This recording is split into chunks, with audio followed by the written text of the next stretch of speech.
Ramazan'ın ve tutmuş olduğumuz oruçların, kılmış olduğumuz namazların, yapmış olduğumuz mukabelelerin, vermiş olduğumuz infakların bireysel hayatımızda, aile hayatımızda, sosyal hayatımızda bir etkisinin olması gerektiği gibi tüm bu ibadetlerin ve Ramazan'ın bizim Müslümanlar olarak, ümmet olarak, uluslararası ilişkilerimizde, duruşumuzda da muhakkak bir etkisinin olması gerekiyor. Yani bir Ramazan düşünün, bireysel ibadetleri yerine getiriyoruz. Bu konuda bir etkisi var ama ümmet olarak Müslümanların siyasetine etki etmeyen bir Ramazan, ekonomisine etki etmeyen bir Ramazan, Müslümanların bürokrasisine etki etmeyen bir Ramazan, Müslümanların televizyonuna, Müslümanların ahlakına, aile hayatına etki etmeyen bir Ramazan düşünülebilir mi?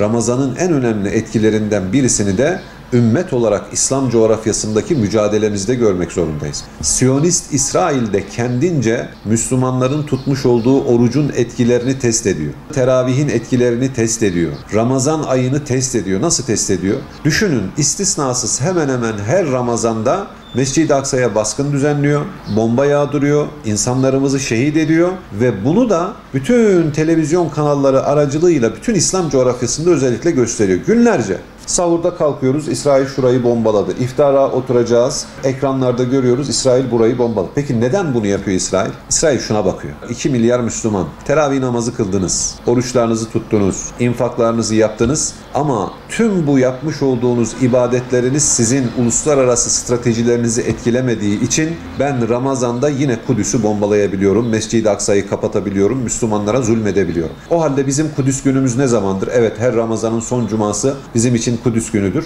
Bizim Kudüs günümüz Ramazan gününde İsrail'in artık Mescid-i Aksa'yı bombalayamayacağı, kapatamayacağı, Müslümanları şehit edemeyeceği gün bizim için Kudüs günüdür. Peki o gün nasıl elde edilir? O gün Müslümanlar olarak tüm Ramazan'da yapmış olduğumuz ibadetler bizim hayatımıza gerçek manada etki ederse biz işte o zaman Kudüs gününü gerçekten kutlarız. Bismillahirrahmanirrahim. Evet, aç kurtların yemek kaplarına saldırdıkları gibi görüyoruz ki tekrardan batılı kafirler, özellikle Siyonistler değerlerimize, Mescid-i Aksa'mıza saldırmaktadır. Bunu her sene özellikle Ramazan ayında tekrarlaması ve değerlerimizi bir anlamda Müslümanların gözü önünde, medyanın gözü önünde servis etmeleri gerçekten Müslümanlara yönelik bir zul olarak görüyoruz ve bunu telin ediyoruz. Kudüs'ün tekrardan gündemde olmuş olduğu, gerçi özellikle takip eden kardeşlerimiz biliyor ki Kudüs'te yapılan bu zulümler sadece Ramazan'da devam eden zulümler değil, daha öncesinden devam eden ama Ramazan'da biraz dozajını arttıran bir durum. Biz bunu seyrediyoruz. Lakin seyretmekle kalmamalıyız. Yani Kudüs'ü gündemimizden ve gönlümüzden düşürmemeliyiz. Aslında Mescid-i Aksa'da, Kudüs'te aranan İslam'ı ruhtur. Bu ruhun bu bedenle birleşmesini istemeyen batılı kafirler, başta Siyonistler olmak üzere her daim Allah'ın nurunu söndürmeye çalışıyorlar. Müslümanlar olarak bizler de bu bilgilerle olmakla beraber bu bilgileri bilince döndürdüğümüz takdirde, yani bir anlamda yaratılış amacımıza uygun hareket edip o birlikteliği sağladığımız takdirde ben inanıyorum ki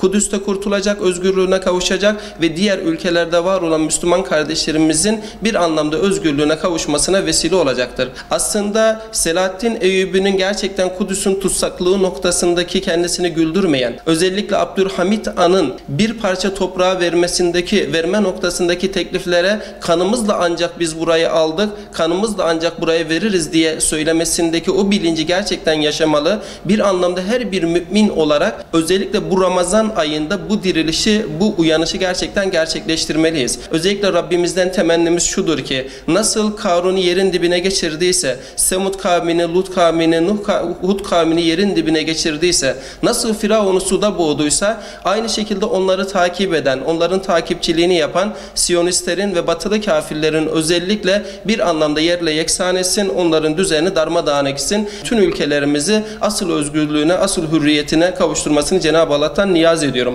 Kudüs bizim için ehem bir şehir, önemli bir şehir, alelade bir şehir değil. Öncelikli olarak bunun bilinmesi lazım. Kudüs sokaklarında çocukların yürümeyi, koşmayı, konuşmayı öğrenmeden şehadeti öğrenmiş olduğu çocukların şehridir. Kudüs kız çocukları sokaklarında oynarken havaya zıpladıktan sonra ayakları yere değmeden kollarına 2 tane meleğin girmiş olduğu şehirdir. Kudüs sapanıyla şiir ve destan yazan çocukların şehridir. Kudüs bu sebepten dolayı bizim için önemlidir. Bazen geliyorlar bize soruyorlar. soruyorlar. Diyorlar ki sizin başka şehirleriniz yok mu? Neden bu kadar Kudüs'ü konuşuyorsunuz? Başka şehirleri konuşsanız da yani kendi coğrafyanız dururken neden bu kadar Kudüs'ün üzerinde duruyorsunuz diyenlere şunu söylüyoruz. Diyoruz ki Allahu Teala Kitab-ı Kerim'inde barekne havlehu, etrafını mübarek kıldığımız bir şehir olarak addediyorsa, barekne fiha, kendisini mübarek kıldık diye bir şehirden bahsediyorsa orası bizim için akide, iman ve itikat meselesidir. Çünkü oranın koordinatlarını Rabbimiz belirlemiş. Koordinatlarını Rabbimizin belirlemiş olduğu bir şehir bizim için ajandamızın birinci gündem maddesidir. Bu sebepten dolayı Kudüs bizim için önemlidir. Eğer bugün kardeşlerimiz orada büyük bedel ödüyorsa, gözlerinin önünde anneleri, evlatları, evleri elinden alınıp evladı üyalleri şehit ediliyorsa Allah'ın izniyle zafer yakındır. İmaduddin el-İsfahani kendisi tarihçidir. Diyor ki İslam tarihinde Müslümanlar 2 defa tarih yazdılar diyor. Tarih Müslümanlar için 2 noktada başlar diyor.